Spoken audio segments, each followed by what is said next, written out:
ပင်လေကနင့်ကိုအနားယူကြအောင်တင်ပေးလိုက်မယ်တဲ့သူအဲ့လိုပြောတော့ကကျမမယုံခဲ့ပါဘူးဘာလို့လဲဆိုတော့ကျမစိတ်ထဲမှာကအနားယူရဲဆိုတာပင်ပန်းလွန်လို့မလှုပ်နိုင်တော့မှလုပ်ရတဲ့အရာတိတ်ပင်ပန်းထားတဲ့လူတွေမှရနိုင်တဲ့ဆုလက်တစ်ခုပဲလို့သတ်မှတ်ထားခဲ့တာ哦ဒါပေမဲ့သူ့စကားကိုယုံလို့ရတော့မဟုတ်ပါဘူးစူးစမ်းချင်းစိတ်နဲ့ပဲသူ့နောက်ကိုကျမလိုက်သွားခဲ့တယ်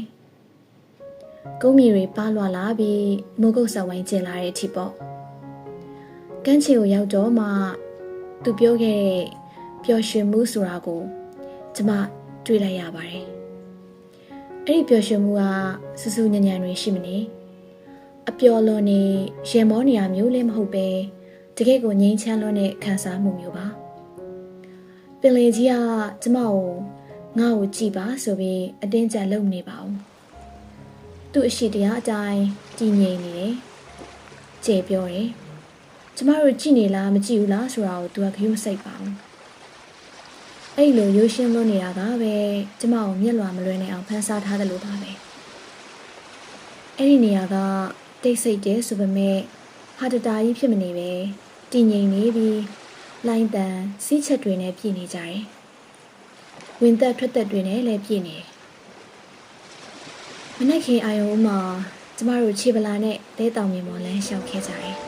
။မနေ့ခင်ဖြစ်ပြောင်းလဲဖို့တာဆူနေတဲ့ကောင်းကင်ကြီးကလည်းဖြူဖြူဖြော်ရပါ။နေထွက်လာတာကိုကျမတို့စကားမပြောဘဲငေးကြည့်နေကြတယ်။စကလုံးတွေကဒီလိုအေးချမ်းနေတဲ့အခက်အကျကိုနှောက်ယှက်တော့မှဆိုလို့လေ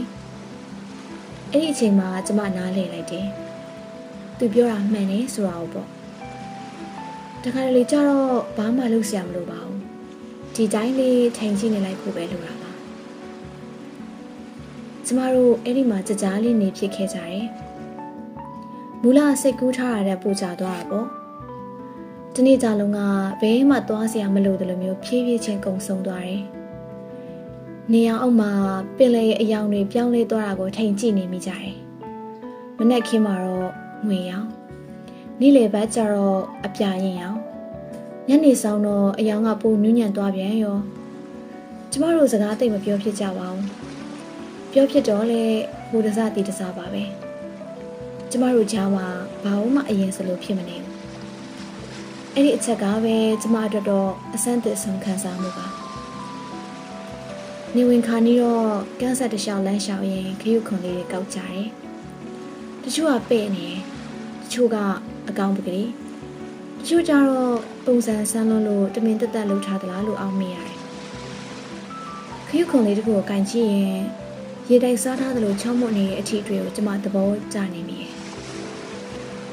ဒီလောက်ထိချောင်းမွတ်သွားဖို့ချိန်မလောက်တောင်ကြာမလဲနော်ကျမမေးလိုက်တော့သူကကျမတို့ခြေထောက်နားထိတိုးလာလိုက်ပြန်ဆုပ်သွားလိုက်ဖြစ်နေတဲ့ရေလှိုင်းတွေကိုကြည့်ရင်ပြုံးနေစိတ်ရှိရှိထားပြီးစောင့်ကြည့်တတ်မှသိနိုင်မှာတဲ့ကောင်းကင်ကြီးကလိမ်မော်ရောင်ပန်းရောင်ရွှေရောင်တွေတောက်လာပြီးမှဖြည်းဖြည်းငြိမ်ကျသွားတယ်ကျမတို့ရှင်ရသားလေးထိုင်နေမိကြတယ်ပကုံးချင်းထိမိနေတာကတမင်လှုပ်ယူထားတာမဟုတ်ပဲအသားကျနေတဲ့သဘောမျိုးလေးပေါ့နေဝင်သွားတဲ့အထိသူစောင့်နေအလေးရောင်တွေပျောက်လို့နေပါအချိန်ရောက်မှသူကစကားစပြောတယ်ကိုယုံကြည်ချက်ကတော့လေသူကလေးလေးနက်နက်ပြောတယ်လူနှစ်ယောက်ကနေဝင်တာနဲ့နေထွက်တာကိုအတူတူထိုင်ကြည့်ဖို့အချိန်လုံလောက်ရှိတဲ့နဲ့ကျမကသူ့ကိုလှည့်ကြည့်လိုက်တယ်သူကကျမမျက်နှာကိုအကဲခတ်နေရမျိုးမဟုတ်ဘူးတည်ငြိမ်နေတယ်စိတ်နဲ့လူနဲ့ဒီနေရာမှာအပြည့်ရှိနေတယ်မင်းသာသဘောကျမယ်ဆိုရင်ကိုကတော့အဲ့ဒီအချိန်တွေတိုင်းကိုမင်းနဲ့ပဲအတူကုန်ဆုံးချင်တာသူ့ကြောဘက်စီကလှိမ့်တန်တွေကပုံမှန်အတိုင်းပဲဆက်သွားနေတော့မှသူကလေတံတိုးတိုးလေးနဲ့ချက်ပြောတယ်ဒါကြောင့်မင်းကဘလို့သဘောရလဲသူ့မိခေါင်းကလေးလံနေပါဘူးအတင်းကျပ်တောင်းဆိုတာမျိုးလည်းမဟုတ်ပဲဖိတ်ခေါ်မှုတစ်ခုနဲ့ပို့တူပါတယ်ဒါကျမကိုလက်ထပ်ခွင့်တောင်းနေရလားလို့ကျမရှင်းရှင်းလင်းလင်းသိချင်လို့မေးလိုက်တယ်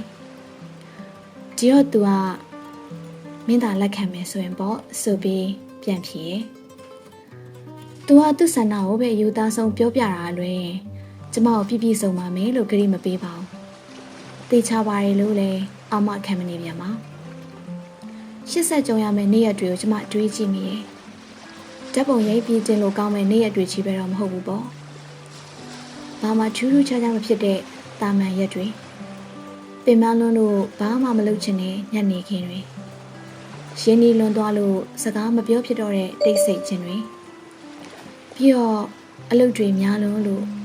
စိတ်တွေရှုပ်လွန်းလို့ကျမလွတ်သွားခဲ့တဲ့နေထွက်ခြင်းနေဝင်ခြင်းပေါင်းများစွာကိုကျမတွေးမိတယ်။ဒါကြောင့်လက်ခံတယ်လို့ကျမပြန်ဖြေလိုက်တယ်။အခြေကြီးအောင်ပြောမြင်ဖူးသမျှဗီဒီယိုတွေထဲကလို့ဒရမာတွေခင်းပြီးညစ်တွေလည်းကြမနေပေမဲ့စိတ်ထဲကပြေသွားပါပဲ။ပင်လေကြီးကတော့ဂျူးပြီးတုံ့ပြန်လာတာမျိုးမရှိပဲကောင်းကင်ကြီးကလည်းအပြာရောင်ဖြစ်ရှိနေစေပါ။ကဘာကြီးကပုံမှန်အတိုင်းပဲလေပတ်နေတယ်။အဲ့ဒါကပဲဒီအချင်းတွေကိုပိုးပြီးရိုးသားစစ်မှန်စေတယ်လို့ပါပဲ။အဲ့ဒီညနေမှာတော့ညရောက်တဲ့အထိကျမတို့နည်းနည်းပိုးကြကြလေးနေဖြစ်ခဲ့ကြတယ်။ကောက်ထားတဲ့ခရုခုံလေးတွေတောင်ဘေးမှာမေ့လို့ကျမတို့ရဲ့ခြေရာတွေကိုဒီရေကဘာအချောင်းမှဘေးပဲဖြတ်စည်းသွားတယ်။ဒါပေမဲ့တခုတော့ကျမအသေးချာတီးလိုက်ပြီ။အချိန်တွေကတော့ဆက်သွားနေဦးမှာပဲ။နေ့ရက်တွေကလည်းဝေဝါးသွားအောင်ပါပဲ။ဒါပေမဲ့ဒီအရာအားလုံးကြားထဲမှာကျမတို့နှစ်ယောက်ရဲ့သဘောတူညီချက်တစ်ခုကတော့အမြဲရှိနေတော့မယ်။အဲ့ဒါကတော့အခွင့်အရေးရတိုင်းခဏလောက်ရှက်တမ်းပြီးကဘာကြီးပြောင်းလဲသွားတာကိုဘေးချင်းရှင်ပြီးအတူထိုင်ကြည့်ကြမယ်ဆိုတာပါပဲ။ဒါသူတောင်းဆိုခဲ့တဲ့ခွင့်ရဲ့ပြက်ကလေးအစနေ့ရက်ကလေးတွေပေါ့လေ။